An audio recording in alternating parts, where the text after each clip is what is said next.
He had the ticket. He had the suit. He had every right to sit in seat 1A. But to the flight attendant, none of that mattered. Because of his skin color and accent, she assumed he didn't belong. She kicked him out of first class, gave his seat to a white passenger, and told him to be grateful for economy. But when he made one quiet phone call, the entire flight staff panicked and her career was grounded before takeoff. Watch until the end to see how justice soared higher than any plane. Don't forget to like, comment what you would have done, and subscribe for more real power reversals. The thick morning air hung over Mumbai's international airport like a velvet curtain. Smoggy rays of sunlight filtered through the tinted glass as the airport doors opened, ushering in a breeze of overworked air conditioning and the smell of fresh sanitizer. Rohan Malik stepped out of his black sedan in front of Terminal 3. At 6 feet 1 inch and dressed in a tailored navy blue suit, he looked every inch the dignified professional. His beard was neatly trimmed, his hair flecked with early gray, and a diplomatic-grade leather briefcase hung from his shoulder. The driver quickly opened the door, offering a respectful nod. Rohan returned the gesture, his expression composed but unreadable. As he approached the first-class check-in counter, a porter, clearly scanning the arriving guests for tips or trouble, narrowed his eyes. "Sir, economy class counters are to the right," the man said, pointing without making eye contact. Rohan glanced at the man briefly but said nothing. He reached into the inside pocket of his blazer and pulled out a glossy travel wallet. Inside, a business-class boarding pass with seat 1A clearly printed and his U.S. consulate credentials tucked behind it, though he never needed to flash those unless absolutely necessary. The attendant behind the business-class counter looked up, then subtly frowned, as if unsure he was in the right place. "Yes?" she asked curtly. "I'm flying to Frankfurt this morning. First class." "Rohan Malik," he said, offering his passport and boarding pass. The attendant glanced between the documents and Rohan, her eyes resting a second too long on his skin before she nodded mechanically. No smile. "No, welcome, Mr. Malik." "No, thank you for flying with us." She printed his bag tag, handed it to him without a word, and motioned him toward the security gate. A white couple checking in beside him was met with glowing smiles, jokes about their honeymoon, and an offer of lounge access. Rohan caught all of it. He didn't say a word. At the security lane marked First and Business Priority, he stepped forward only to be stopped by a young officer who barely glanced at his documents. "This is for premium travelers only," the officer said. Rohan raised an eyebrow and calmly replied, "Check the boarding pass again." After a few seconds of awkward delay, the officer, realizing his mistake, waved him through but with no apology. Just a dismissive wave, as if Rohan had gotten lucky. Inside the lounge, Rohan sat in a far corner.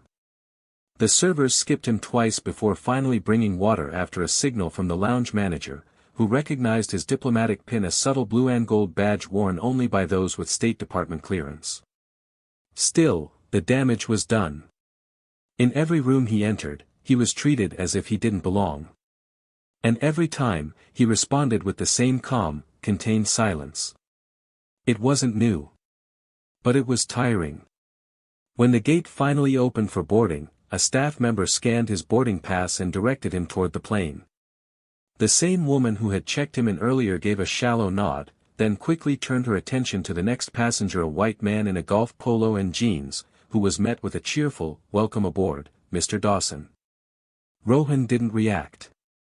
He was used to these kinds of greetings, the ones drenched in assumption.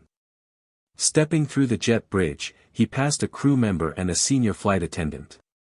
The flight attendant, a woman in her 30s with perfectly curled blonde hair and a starched uniform, paused when she saw him. Her eyes dropped to his boarding pass. "Sir, may I help you?" she asked, with a polite edge that didn't mask the suspicion underneath. "I believe this is my seat," Rohan said, pointing to the luxury pod seat 1A at the front of the cabin. The attendant's eyes narrowed. "Are you sure this is correct?" she asked, taking the pass and studying it as if it were a fake. She looked down the cabin. A few seats were still open. A white passenger stepped on board moments later, holding a pass that also read 1A, a double booking. No. This was a setup. I think there's been a mix-up, she said, turning back to Rohan. Would you mind taking a seat in economy for now? Just until we sort this out. He blinked. Excuse me. We just want to make this smooth for all passengers.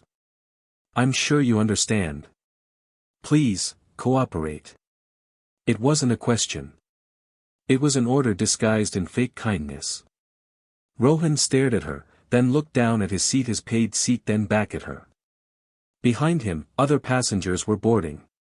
Some looked on with puzzled expressions. A few even chuckled uncomfortably.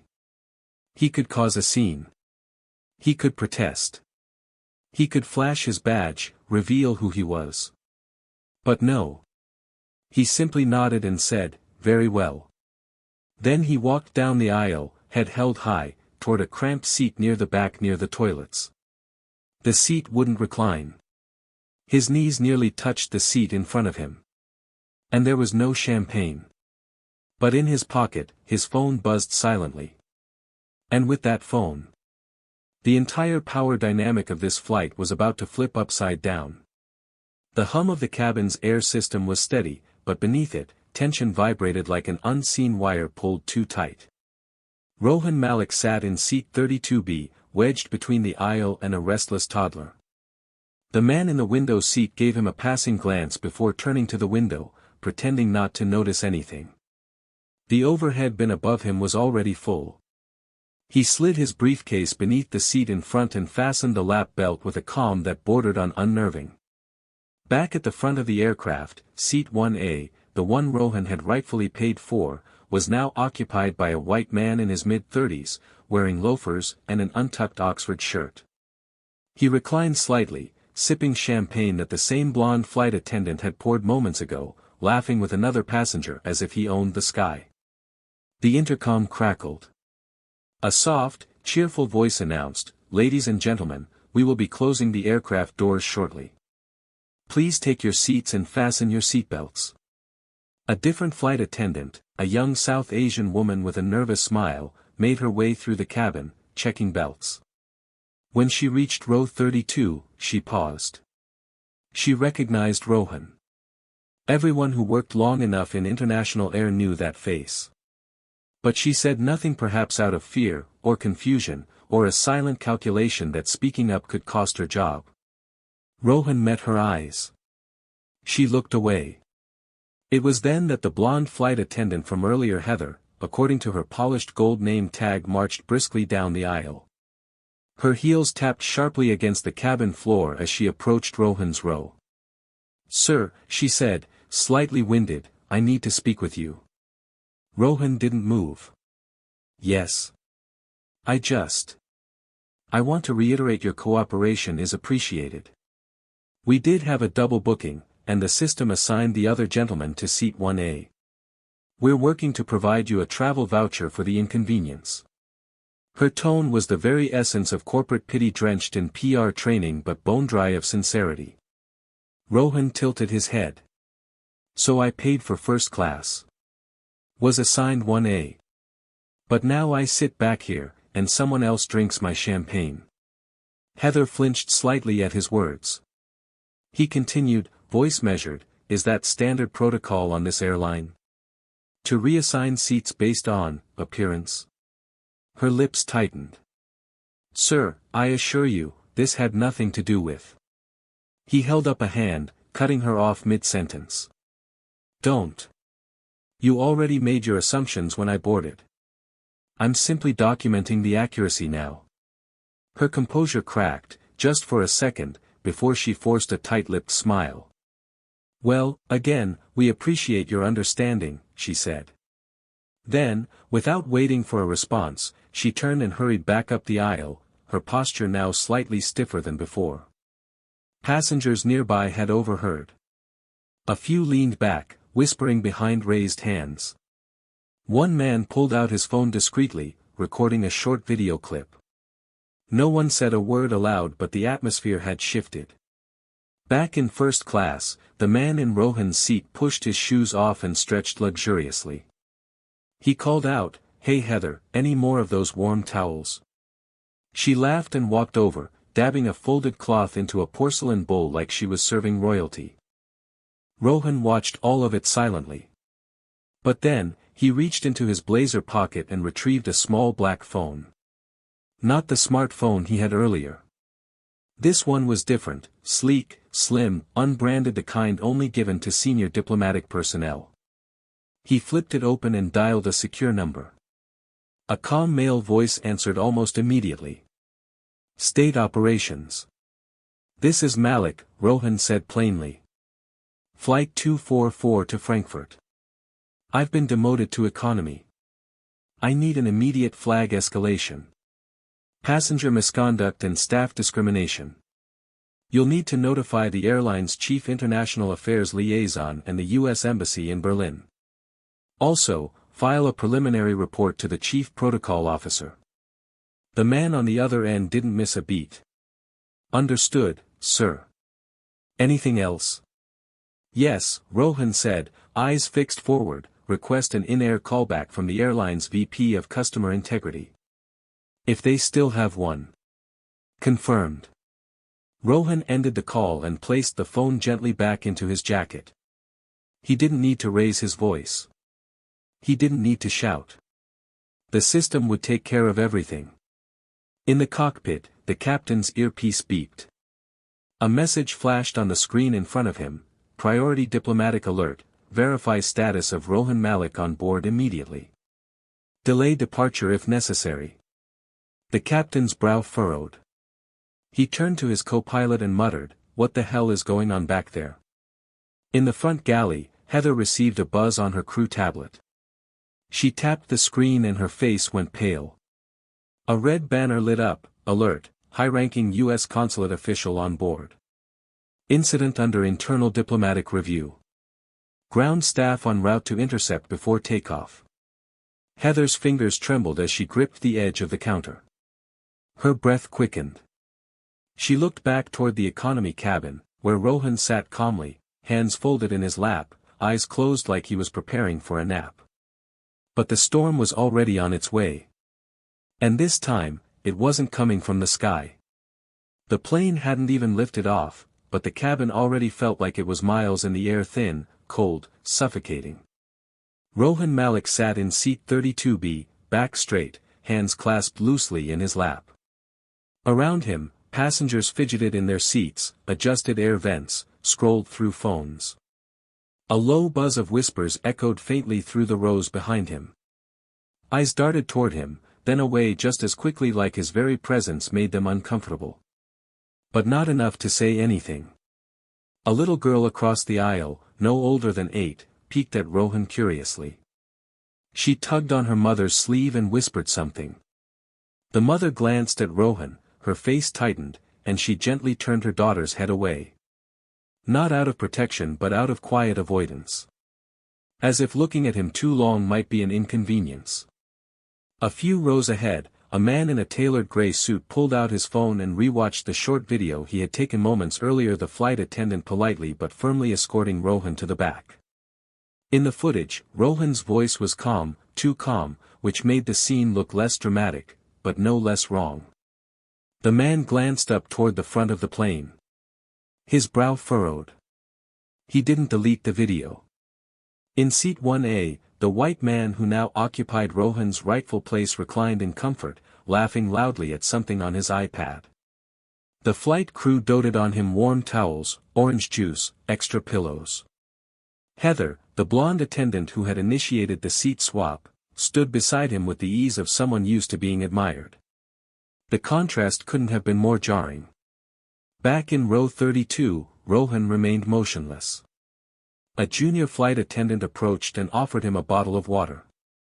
Her hand trembled slightly as she held it out. "I'm sorry for what happened, sir," she whispered, barely audible. He looked at her for a long second, then took the bottle. "It's not your fault," he said. "But you'll remember this moment." She nodded once, eyes wide, and turned away quickly. Another minute passed. Then 5. The engines had not yet started. The intercom remained silent. And slowly, the mood in the cabin began to shift. People could feel it. The energy. The discomfort. Something was happening. A man in the aisle seat near Rohan leaned over. "Hey," he said in a low voice, "was that really your seat?" 1A. Rohan didn't even turn his head. "Yes." The man exhaled, rubbing the back of his neck. "That's messed up. I mean, you were calm, but that was wrong." Rohan finally looked at him. "And what did you do about it?" The man opened his mouth to respond, then closed it. His eyes dropped to his knees. "I thought so," Rohan said quietly. And that was the weight of the moment, not the act of disrespect itself, but the silence that followed. The complicity of every person who looked away. Every passenger who saw, who knew, and chose comfort over courage. Rohan wasn't angry. He wasn't shouting. He didn't need to. He had lived through these moments before at embassies, boardrooms, security gates. But each one carved a little deeper. And this one felt different. Because this time, he had warned them. He had given them a moment to course-correct. And they chose arrogance instead. Far up in the cockpit, the pilot received another message on his monitor: confirmed, U.S. State Department Deputy Consulate Officer on board. Incident registered as Tier 2 diplomatic breach. Instructions pending. He leaned back in his seat, eyebrows raised. "That guy's a diplomat," he muttered. The co-pilot swiveled slightly. "Guess we're not dealing with your average flyer." The captain opened the cabin door and gestured for Heather. She appeared moments later, still carrying herself like nothing had gone wrong. "Yes, Captain." "Did you remove a passenger from seat 1A earlier?" "Yes. There was a duplicate booking. I reassigned the gentleman to economy." He complied. The captain frowned. "Was he rude? Disruptive?" "No," Heather replied. "But, he didn't exactly look like he belonged there." The words hung in the air like a poison. The captain didn't respond right away. He simply pressed a button on the panel and said, "Contact ground. Tell them we're delaying departure. Diplomatic alert on board." Heather's confidence cracked. Back in row 32, Rohan's phone buzzed again. He checked the screen. A message lit up: ground team notified. Airline VP en route. Hold position. Just then, the public address system clicked on. The captain's voice came through calm, clipped, but firm. "Ladies and gentlemen, we've been advised of a temporary delay before departure. Please remain seated as we await further clearance." Whispers rippled through the cabin like wind through dry grass. "What's going on? Did something happen? Is it mechanical?" "No. It's that guy in the back. The one they downgraded." By now, Rohan wasn't just a quiet man in the wrong seat. He was a symbol. A question. A story unfolding in real time. And the silence that once shielded the injustice was now suffocating those who allowed it. For most people on that flight, it was just a delay. An unexpected pause before takeoff. But for Heather, the lead flight attendant, it was the unraveling of something much bigger and far more dangerous than she realized. She stood frozen at the front of the aircraft, staring at the crew tablet in her hands. The screen pulsed with a red overlay and a simple message she had never seen before in her entire flying career. Diplomatic escalation, classified protocol initiated. Passenger, Rohan Malik. Status, Senior U.S. Consulate Official, Mumbai. Action, hold departure. Await executive intervention. Her hands trembled as she read the message again and again, hoping somehow it would vanish or change. But it didn't.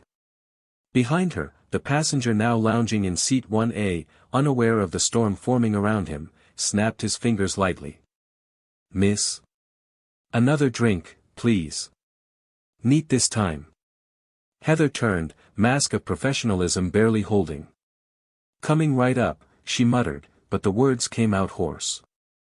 Back in seat 32B, Rohan Malik's posture was unchanged, still calm, still silent except for the phone in his hand. This time, it wasn't the unbranded diplomatic device. This was his personal smartphone, now resting against his ear. A voice picked up on the other end. Ambassador Fisher here. Malik. Flight 244 to Frankfurt, Rohan said, his tone even. I've been forcibly reassigned to economy after showing a confirmed first-class ticket. No disruption, no warning. My seat was handed to another passenger. No apology.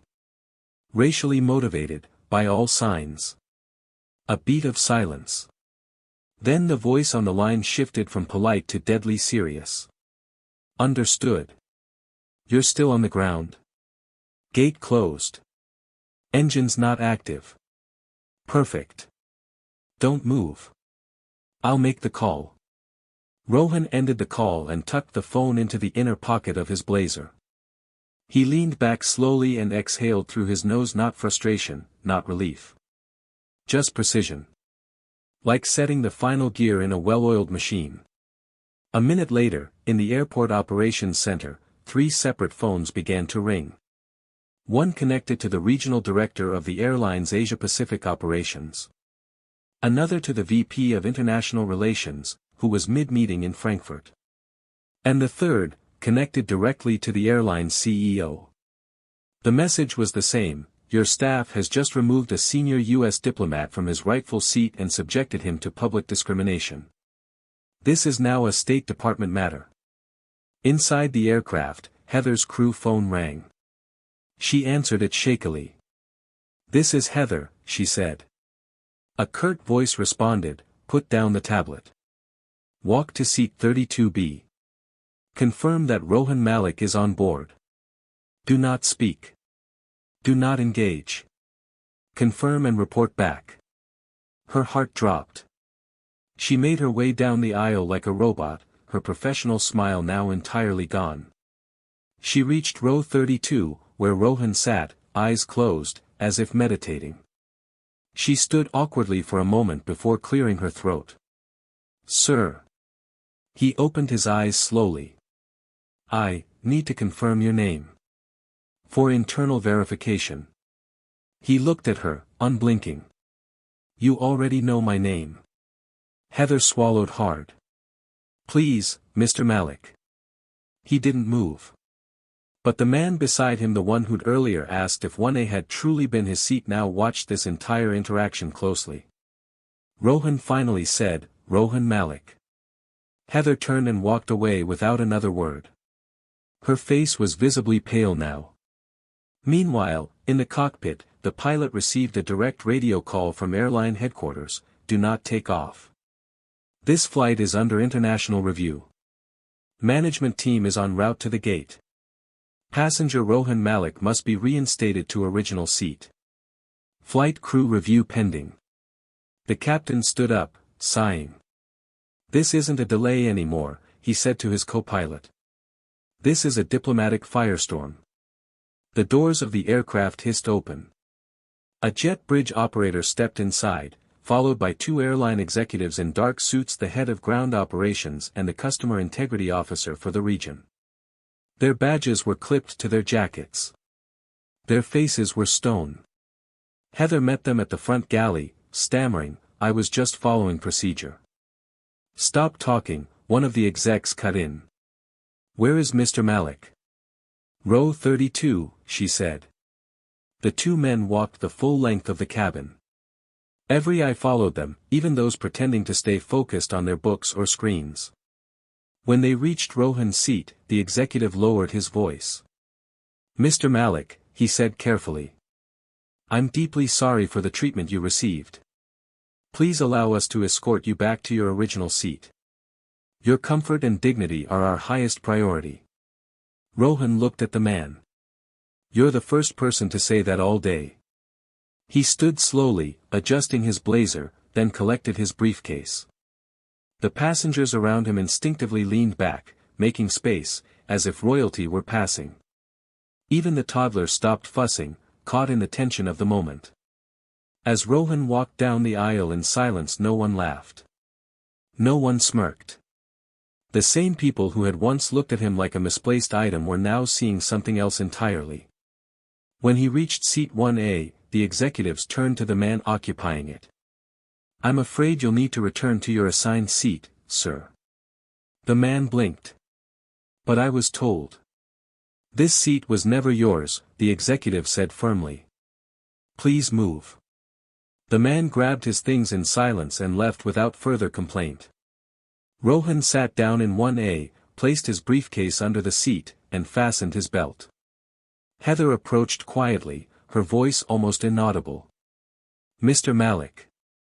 "I." He held up a hand without looking at her. "You made your choice." "I made mine." She nodded slowly, then stepped away, her career now dangling by a thread she couldn't see but could definitely feel. The cabin doors closed again. But the energy inside the plane had changed completely. Now, it wasn't a flight. It was a reckoning at 35,000 feet. It wasn't just a seat change. What had just happened aboard Flight 244 wasn't the routine correction of a booking error, it was the unmistakable crack of a systemic fault line finally snapping. And everyone felt it. Back in row 32, the man who had watched Rohan calmly rise and reclaim his place in first class now sat in awkward silence, visibly shaken. He leaned forward, elbows on his knees, guilt etched across his face. He hadn't spoken up when it mattered. Now, he was wondering if it was too late. He wasn't the only one. Whispers rippled across the cabin like aftershocks. The entire aircraft from first class to economy had seen the quiet shift of power. No shouting. No chaos. Just a man, treated like nothing, who calmly revealed he was something the system never expected. A powerful insider. Back in seat 1A, Rohan Malik sat with dignified stillness. A fresh glass of water had been placed at his side. His seat had been recleaned, the tray table reset. But he hadn't touched any of it. Across from him, in seat 1C, an elderly woman with snow-white hair leaned over and said softly, "I just want to say I saw everything. And I'm sorry." Rohan turned to her, met her gaze, and nodded once. "Thank you," he said simply. Meanwhile, Heather, the lead flight attendant, had retreated to the galley behind first class. Her face was pale. Her shoulders slumped. And the executives who had escorted Rohan back to 1A were now speaking quietly to the captain, whose jaw was clenched as he listened. "The State Department is preparing a formal inquiry," the head of ground operations whispered. "We'll need to submit a written incident report before wheels up." "You think this will go public?" the captain asked, eyes flicking toward the passengers. "It's already spreading," the executive replied, showing him a phone screen. "They're on a live blog," a post read. "Man removed from 1A, turns out he's U.S. diplomat. Flight delayed. Reassigned. Flight crew shook. Someone on board had leaked it. Probably a passenger in economy. Maybe one of the silent witnesses finally choosing to speak but too late to be brave in the moment." Back in the cabin, the white man who had originally been placed in 1A, now seated deep in the economy section, pulled his hat down low. He wasn't making eye contact with anyone. He'd gone from first-class guest to symbol of entitlement, a fall more public than he ever anticipated. Passengers murmured, "Did you see how calm he was? He didn't even raise his voice. That's what power really looks like. They messed with the wrong person." The irony was chilling. The flight crew had treated him like a second-class passenger because of his skin and accent, not knowing he was someone who oversaw international aviation protocols for U.S. diplomats in Asia. Someone whose reports could ripple through global travel regulations. And now, their assumptions had detonated the very illusion of control they clung to. Heather re-emerged. She walked slowly to the front of the cabin and stood just behind the curtain dividing first class from the rest. Her voice, normally sharp and polished, cracked slightly over the intercom. "Ladies and gentlemen, we'd like to apologize for the unexpected delay. We'll be cleared for departure shortly. Thank you for your patience." But no one applauded. No one nodded appreciatively. The cabin remained eerily quiet. In the galley, one of the junior flight attendants whispered to Heather, "Are they going to fire you?" Heather stared ahead, her voice barely audible. "I don't know." Rohan's phone buzzed again. He didn't answer this time, just glanced at the name. Ambassador Fisher again. A second call likely meant that the airline's upper management was scrambling. He didn't need to speak. Not yet. The system was speaking for him now. Across the aisle, a woman in a business suit made eye contact with him. She was South Asian, possibly Indian American, and had been watching silently the entire time. Now, she spoke for the first time. "I work in international law," she said softly. "If you ever need a witness. I saw everything. You handled it better than most people ever could." Rohan smiled faintly. "Thank you. I've had practice." A subtle chuckle rippled through the nearby rows, not from amusement, but from recognition. Everyone now understood that Rohan hadn't just walked through this injustice. He had dissected it and exposed it, quietly, with precision. The final cabin check was done in hushed silence. Every crew member moved more carefully now, more respectfully, as if trying to rewrite their part in the story too late. The aircraft finally began to push back from the gate. But no one felt relief. They felt changed. In a world where people like Rohan were too often ignored, minimized, or erased today, something had shifted. Not because he shouted. Not because he threatened. But because he knew exactly who he was, even when they didn't. The aircraft was finally airborne, slicing through the pale Mumbai haze as it climbed steadily toward cruising altitude. But inside the cabin of Flight 244, the air remained heavy, not with pressure, but with questions. And tension. Everyone knew something unusual had happened. Everyone had seen the elegant black Indian man escorted out of his seat like he didn't belong, and then watched as the airline reversed the entire operation mid-flight to put him right back where he started, in seat 1A. But the burning question that now consumed the rows from business class to the cramped middle seats of economy was simple. Who the hell is Rohan Malik? Back in row 32, two tech consultants whispered over the aisle. "He's gotta be someone big. Maybe a politician." "No, did you hear what the captain said to the staff before takeoff? Diplomatic review. That's not just big. That's federal big. Wait, you think he's like CIA or something? Bro, he made one phone call and they nearly cancelled the whole flight. That's not CIA. That's top-level State Department." Meanwhile, in first class, the whispers were more cautious and more regretful. The white man who had originally taken seat 1A had now been pushed to the back of the plane. He scrolled his phone silently, expression unreadable. Every few minutes, he glanced toward the front, maybe hoping no one recognized him anymore. But it was too late. The passengers in first class weren't mocking him. They were avoiding eye contact, the kind reserved for someone exposed and out of place. Rohan sat quietly in his seat, back upright, a simple leather notebook open in his lap. He scribbled a few lines in crisp block handwriting. Not angry words. Not a complaint. Just notes, the kind that carried weight when submitted through official channels. He was no longer anonymous. Because now, the truth had leaked. A flight attendant from business class had accidentally let it slip to a passenger who had asked about the delay. "He's not just a diplomat. He's the deputy chief of mission for the U.S. consulate in Mumbai. He's basically the second highest American official in India." That sentence hit the cabin like a lightning bolt. Passengers who had laughed under their breath an hour ago were now sitting straighter, pretending to read, but stealing glances forward. And back in the crew area, Heather was unraveling. She had spent years perfecting her image, polished, poised, professional. But all of it had collapsed in a matter of minutes because she had made one assumption too many, about one man she didn't recognize. Her voice trembled as she spoke to the first officer. I didn't know who he was. He didn't look. The officer cut her off sharply. Don't say that. Not out loud. Not even once more. But. You're on record, he said firmly. You know that, right? Every decision you made from the moment he boarded was documented.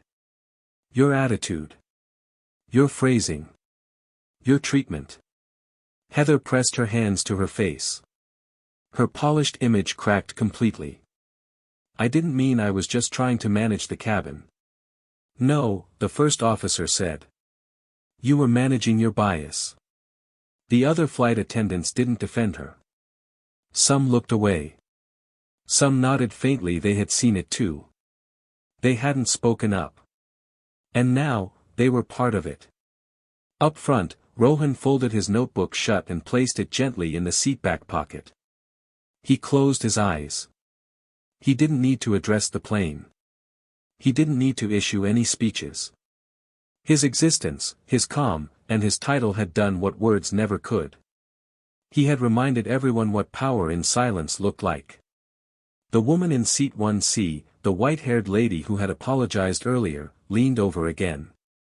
Mr. Malik, she said softly. I worked in immigration services for 28 years. I've seen a lot of things. But this? What happened to you, it's something I won't forget. And I hope others don't either. Rohan smiled faintly. It's not the first time. But every time it happens, there's a new chance for accountability. Will you report them? I already have, he said. And indeed, down on the ground, the State Department had already logged the incident into the Diplomatic Incident Monitoring System. A formal complaint had been issued against the airline. A case file opened. And by the time the plane landed in Frankfurt, a public relations wildfire would already be brewing. Not because Rohan Malik shouted. Not because he threatened lawsuits. But because he simply refused to disappear. Passengers pulled out their phones mid-flight and began writing anonymous posts on travel forums, business blogs, and even Reddit. I just witnessed the craziest thing, guy gets kicked from first class because they assumed he didn't belong. Turns out he's a US diplomat. Heads are gonna roll. Flight 244. Mumbai to Frankfurt. Remember that number. Racism at 30,000 feet. And back at airline headquarters, the VP of International Relations had already scheduled an emergency meeting. Human Resources had launched an internal investigation into Heather's conduct. Her entire career, years of seniority, glowing performance reviews, and thousands of hours logged in the air now stood on the edge of collapse. Because she didn't stop to ask one question: who is this man? The landing gear had barely touched down in Frankfurt when the first headline dropped: U.S. diplomat demoted to economy mid-flight due to racial bias, airline responds under pressure. Within minutes, the story was everywhere. By the time Flight 244 taxied to Gate C-17 at Frankfurt International Airport, the world outside already knew what had happened inside. Someone had leaked the incident logs. Someone else had posted the video of the downgrade. And someone, maybe even multiple people, had confirmed the identity of the man at the center of it all. Rohan Malik, Deputy Chief of Mission, U.S. Consulate, Mumbai. The media didn't hold back. Diplomat mistaken for a fraud, moved to back of plane. Skin over status. Racial profiling in the sky. Power meets prejudice at 35,000 feet. Inside the aircraft, a tense and wordless disembarkation was underway. Heather stood by the exit, as she had for every flight she'd worked for the past 11 years.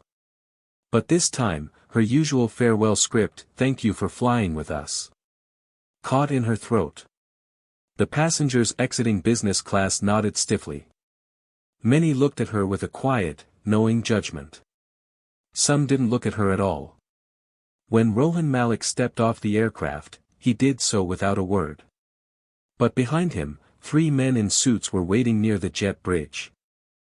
They weren't random security. They were representatives from the U.S. Embassy in Frankfurt, sent by the Bureau of Consular Affairs. They greeted Rohan with quiet formality.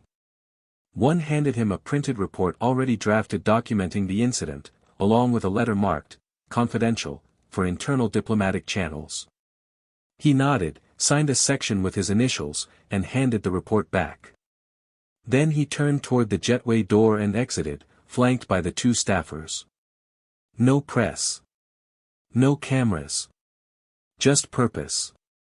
But inside the plane, the fallout had only just begun. 10 minutes after the last passenger had exited, Heather was called to the cockpit. The captain didn't even make eye contact. He handed her a form stamped and sealed that read, "Immediate administrative suspension, subject to investigation." She blinked. I'm being grounded." The co-pilot looked at her, almost with pity. "This went global, Heather. The airline can't afford to ignore it." "I didn't mean any harm," she whispered. The captain replied, flatly, "Intent doesn't erase impact." Meanwhile, back at airline headquarters in London, the board of directors was in crisis mode. Public relations was flooded. Social media tags of #Seat1A, #RohanMalik, and #FlyWithRespect were trending worldwide.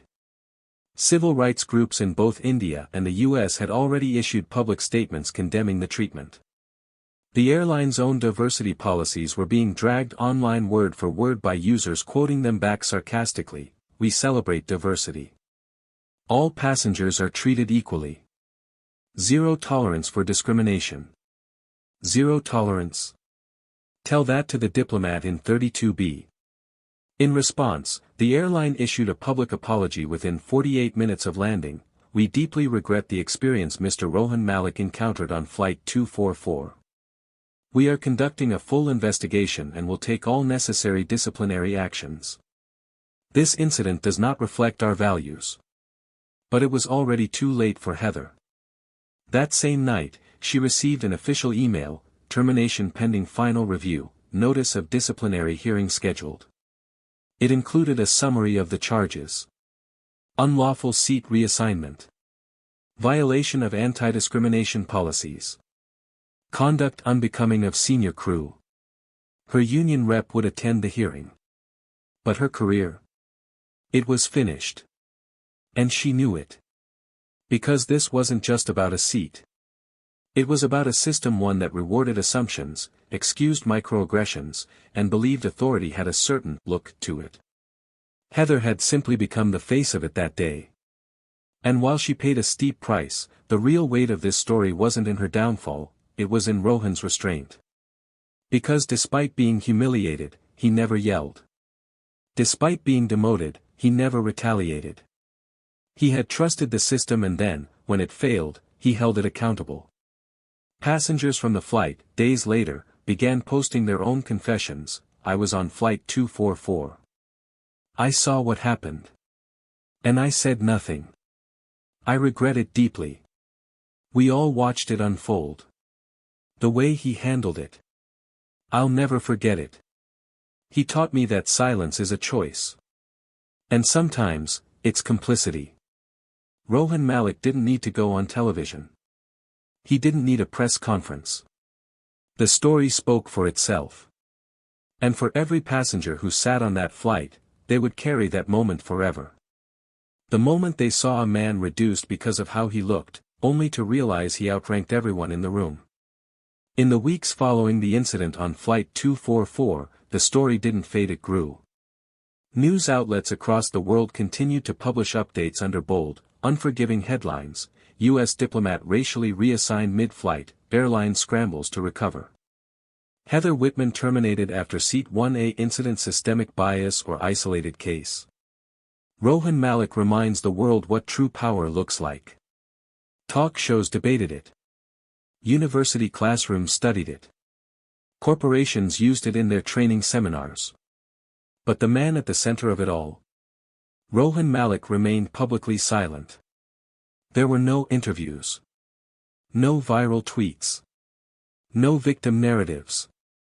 Instead, he returned quietly to his office at the U.S. consulate in Mumbai, resumed his briefings with the State Department, and continued overseeing international diplomacy with his usual composed intensity. But make no mistake, behind the scenes, things were changing. Internally, the airline was in restructuring mode. The entire cabin crew rotation for international flights was overhauled. Heather Whitman's suspension became permanent. She filed a complaint. It was rejected unanimously.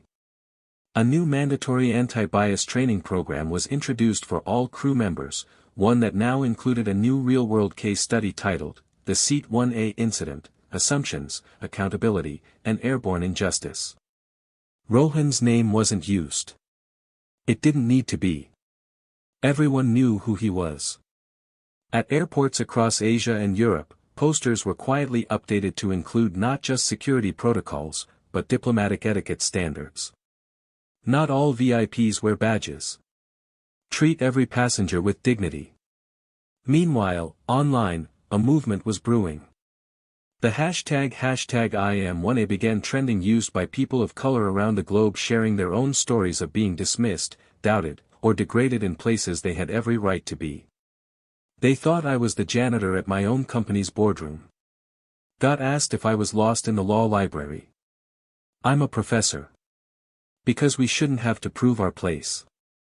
And though he didn't publicly join the movement, Rohan's composure and control became its silent inspiration. Back in Washington, the State Department quietly rewarded him. A formal commendation. A briefing with senior leadership on international racial profiling. His insights were incorporated into Foreign Service Officer training manuals. One line from his debrief report stood out and was quoted repeatedly: "Power is not about volume.